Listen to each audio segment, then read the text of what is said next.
தொடர்ந்து நாங்கள் மே தினத்தை வந்து 4வது ஆண்டா சிறப்பாக அருள்மிகு ரஜினி கோயிலில் கொண்டாடிட்டு இருக்கிறோம். என்ன காரணம்னா எங்கள் குலசாமி ரஜினி வந்து கூலியாக இருந்தார், அப்புறம் பஸ் கண்டக்டர், அப்புறம் சூப்பர் ஸ்டாராக மாறினார்.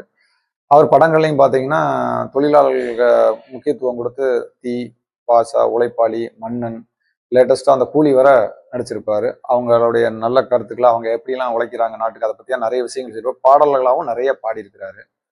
அதனால அதை பெருமை சேர்க்கும் வகையில் இன்னைக்கு எங்கள் கோயிலில் எங்கள் குலசாமிக்கு சிறப்பு பூஜை நாங்கள் நடத்திருக்கிறோம். இதோட பார்த்தீங்கன்னா ஹாப்பி லேபர் டேன்னு வச்சிருக்கிறோம். அதில் ஃபுல்லாகவே போல்டு நட்டு நம்ம அன்றாட யூஸ் பண்ணுற ஸ்பானர் அதை வச்சே ஹாப்பி லேபர் டேன்னு உருவாக்கியிருக்கிறோம். எங்கள் குலசாமி தெய்வம் எல்லாமே அவர் தான்.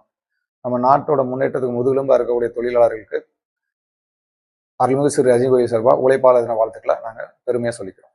நன்றி, வணக்கம். இன்னைக்கு உழைப்பாளர் தினத்தை முன்னிட்டு அருள்மிகு ஸ்ரீ ரஜினி கோயில்ல இன்னைக்கு எல்லா உழைப்பாளர்களுக்கும் ஸ்வீட்டும் அன்னதானம் வழங்கியிருக்கோம். அது போக பார்த்தீங்கன்னா உழைப்பாளர்கள் இன்னைக்கு வாழ்த்து தெரிவிக்கும் வகையில அன்றாட யூஸ் பண்ற டூல்ஸ், நட், போல்ட், நம்ம ஸ்பேனர், என்னென்ன கருவிகள்லாம் யூஸ் பண்ணுவோம் அதை வச்சு நம்ம ஹாப்பி லேபர் டேன்னு வடிவமைச்சிருக்கோம். உழைப்பாளர் அனைவருக்கும் இனிய உழைப்பாளர் தின வாழ்த்துக்கள்.